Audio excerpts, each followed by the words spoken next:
అందరికీ నమస్కారం. Welcome to untold history Telugu channel. 15 రోజులుగా భారతదేశ ప్రజలు, ముఖ్యంగా హిందువులు, పహల్గాంలో జరిగిన దాడిని గురించి తీవ్రమైన ఆవేశంతో, ఉద్వేగంతో, ఉద్రేగాలతో వెయిట్ చేస్తూ ఉన్నారు. పహల్గాం దాడికి కారణమైన పాకిస్తాన్కి బుద్ధి చెప్తారా లేదా అని. ఎస్, బుద్ధి చెప్పడం స్టార్ట్ చేశారు. పాకిస్తాన్గా మారిన పాకిస్తాన్కు బుద్ధి చెప్పడం స్టార్ట్ చేశారు. ఈ అర్ధరాత్రి 1:44 పాకిస్తాన్ పైన ఆపరేషన్ స్టార్ట్ చేశారు.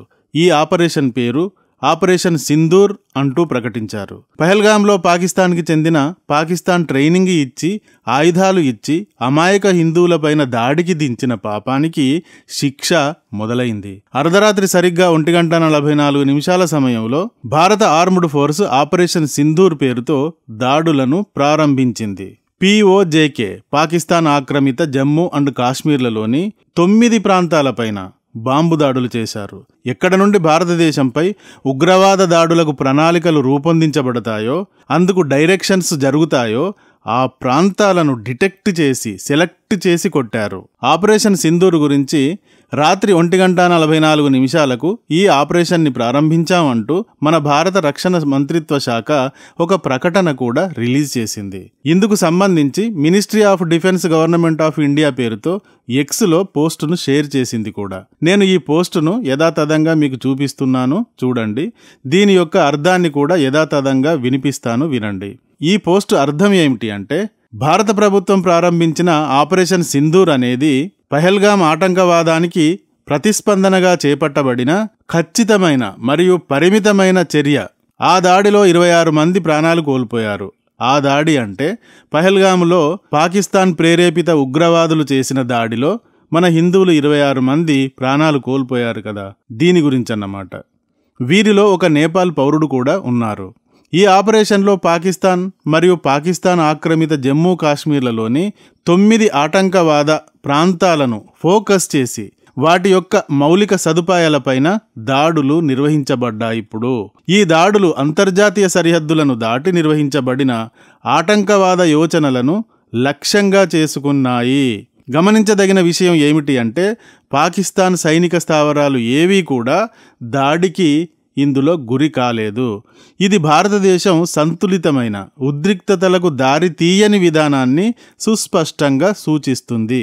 ఈ చర్య ద్వారా భారత ఆతంకవాదాన్ని ప్రోత్సహించే శక్తులకు సరైన బుద్ధి చెప్పడమే కాకుండా, అవసరం లేని ఎరుపు గీతలు దాటి రాకుండా తన స్థిరత్వాన్ని చాటి చెప్పింది. ఈ ఆపరేషన్కు సంబంధించిన పూర్తి వివరాలు ఈ రోజు త్వరలో జరగబోయే అఫీషియల్ బ్రీఫింగ్లో వెల్లడించబడతాయి. సో ఎక్స్లో రక్షణ శాఖ షేర్ చేసిన పోస్టు అర్థం ఇది. తాము 9 చోట్ల దాడులు చేశాము అన్నారు. ఎక్కడ అంటే పాక్ ఆక్రమిత జమ్మూ అండ్ కాశ్మీర్ ప్రాంతంలో అని చెప్పారు. అది కూడా పాకిస్తాన్కు చెందిన మిలిటరీ స్థావరాలపైన కాదు, మేం ఎంపిక చేసుకున్న తీవ్రవాద స్థావరాలపైన చేశాము అన్నారు. మేం తీవ్రవాద స్థావరాలపైన మాత్రమే దాడులు చేశాం కాబట్టి ఇది ఉద్రిక్తతలను సృష్టించకూడదు అని కూడా అన్నారు. ఎందుకంటే పాకిస్తాన్ కూడా మేము ఉగ్రవాదంతో పోరాడుతున్నాం అంటున్నారు కదా. సో భారతదేశం కూడా ఇప్పుడు ఉగ్రవాద స్థావరాలపైననే దాడులు చేసింది, కాకపోతే పాకిస్తాన్ భూభాగంలోకి వెళ్ళి చేసింది. ఇప్పుడు POJK పాకిస్తాన్ భూభాగం అన్నా కూడా కరెక్ట్ కాదు. ఎందుకంటే భారతదేశం ఇప్పటికీ POJKని మాదే అంటూ క్లెయిమ్ చేస్తూ ఉంటుంది కాబట్టి. ఇప్పుడు దీనిపైన పాకిస్తాన్ ఏ విధంగా స్పందిస్తుందనేది నెక్స్ట్ చూడాల్సి ఉంటుంది. ఇప్పటి వరకైతే ఏమీ స్పందించలేదు. భారత్కు చెందిన 3 ఆర్మ్డ్ ఫోర్స్ దళాలు కలిసి సంయుక్తంగా ఈ ఆపరేషన్ని నిర్వహించారు. ఎక్కడైతే ఈ దాడులు జరిగాయో ఈ ప్రాంతాలలో పాకిస్తాన్ తీవ్రవాద గ్రూపులైన జైష్-ఏ మొహమ్మద్ అండ్ లష్కర్-ఏ తోయిబాలకు చెందిన ప్రధాన కార్యాలయాలు ఉంటాయి. ఈ ప్రాంతాలలోనే ఇప్పుడు భారత దళాలు దాడులు చేశాయి. ఈ ఆపరేషన్ జరిపిన తర్వాత భారత సైన్యం వెంటనే ఒక ట్వీట్ని చేసింది. జస్టిస్ ఈజ్ సర్వ్డ్ అంటూ ట్వీట్ చేసింది. అంటే న్యాయం జరిగింది అని దీని అర్థం కదా. వాస్తవంగా భారతదేశం గత 15 రోజులుగా పహల్గాంలో ఉగ్రవాదులు జరిపిన నీచమైన, నికృష్టమైన దాడి తర్వాత హిందువులను వేరు చేసి ప్యాంట్లు విప్పి సుంతియా కాదా అని చెక్ చేసి మరీ చంపారు కదా. దీని తర్వాత భారతదేశం యావత్తు కోపంతో ఊగిపోయింది. పాకిస్తాన్పై దాడి చేయాలి, పాకిస్తాన్కి తగిన బుద్ధి చెప్పాలి అని ఆ రోజు నుండి ఈ రోజు దాకా ఆగ్రహావేశాలతో దేశం మొత్తం నిప్పుల కొలిమిలా రగులుతూనే ఉంది. చాలామంది యువత అయితే మాకు ఆర్డర్ ఇవ్వండి, మేము వెళ్ళి వేసి వచ్చేస్తాం అని పోస్టులు పెడుతూ ఆవేశపడ్డారు. ఎందుకంటే 22వ తేదీన ఏదైతే ఉగ్రవాదులు చేశారో అది అత్యంత నీచమైనది, భయంకరమైనది, హిందువుల ఉనికిని భవిష్యత్తుని క్వశ్చన్ చేసేది కూడా. కాబట్టి మోడీ గారు అప్పుడే చెప్పారు, వదిలిపెట్టే ప్రసక్తే లేదు. దీనికి కారకులని, వీరిని పంపించిన వారిని, వారు ఏ నేలలో దాక్కున్నారో ఆ నేలని అంగుళం కూడా వదలకుండా అంతు తేలుస్తామని. పాకిస్తాన్ లాంటి ఒక అల్పమైన, ఆకలితో అలమటిస్తున్న, నిత్యం దేశం నిండా దాడులతో కొట్టుకు చస్తున్న, ప్రపంచంలోనే పనికిరాని చెత్తలా మారిన దేశానికే, పాకిస్తాన్కే అంత ఉంటే పాకిస్తాన్ ఎంతుంది ఫ్రెండ్స్? భారత్ ఎక్కడ, పాకిస్తాన్ ఎక్కడ? భారత్ ముందు పాకిస్తాన్ ఎంత? ప్లేస్లో, పాపులేషన్లో, ఎకానమీలో, ఎథిక్స్లో, సమస్త రంగాలలో పాకిస్తాన్ భారత ముందు ఏనుగు ముందు ఎలుకతోకంత. కానీ ఈ తోక మనల్ని నిత్యం బాధ పెడుతూనే ఉంది, సవాల్ విసురుతూనే ఉంది.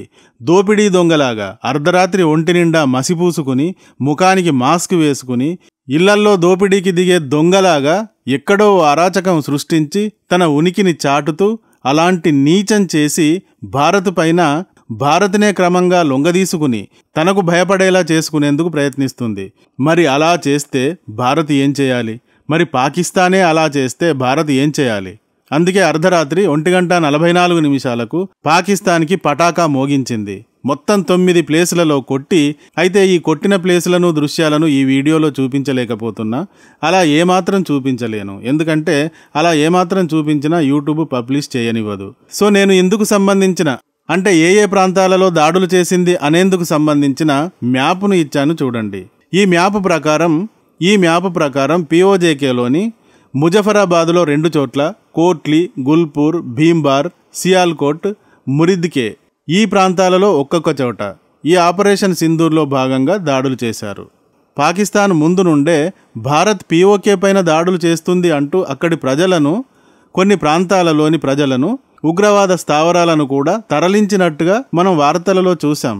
సరిగ్గా ఈ పిఓకేలోనే ఇప్పుడు భారత దళాలు దాడి చేశాయి. ఈ దాడుల్లో 3 చనిపోయారు, 12 మంది గాయపడ్డారు అని పాకిస్తాన్ ప్రకటించింది. దాడుల సమయంలో ఒక పాకిస్తాన్ F-16ని కూడా మన దళాలు కూల్చేశాయి అన్న వార్తలు వస్తున్నాయి. బట్ నిర్ధారణగా తెలియదు. తెల్లవారితే 7వ తేదీన దేశం మొత్తం మాక్ డ్రిల్ జరిపేందుకు ఆదేశించింది మన భారత ప్రభుత్వం. అందరినీ ఈ విధంగా మరోవైపుకు డైవర్ట్ చేసి, పాకిస్తాన్ దృష్టిని అటు డైవర్ట్ చేసి, ఇలా ఆకస్మికంగా ఇలా పిఓకే పైన విరుచుకుపడింది. మరి దీని ఇంపాక్ట్ ఎలా ఉంటుంది? పాకిస్తాన్ ముడుచుకుని ఉంటుందా, లేక రిటాలియేషన్ అంటూ వస్తుందా? ఇప్పటి వరకైతే ఎలాంటి స్టేట్మెంట్ దీని గురించి అటువైపు నుంచి లేదు. ఇది ఫ్లాష్ న్యూస్ కాబట్టి ఈ వీడియోలో ఇంతవరకే చెప్పాను. ఏం జరిగింది, ఎలా జరిగింది, ఎక్కడ జరిగింది, దీని పరిణామాలు ఏమిటి అనే విషయంగా నెక్స్ట్ వీడియోలో చెప్తాను. మరి ఈ వీడియో నచ్చితే ఒక లైక్ ఇవ్వండి. అలాగే ఇంతవరకు మా ఛానల్కి సబ్స్క్రైబ్ చేసుకున్నట్టయితే వెంటనే సబ్స్క్రైబ్ చేసుకోండి. ఇలాంటి వీడియోల నోటిఫికేషన్స్ కొరకు బెల్ ఐకాన్ని కూడా క్లిక్ చేయండి. Thank you for watching. జై హింద్, జై భారత్.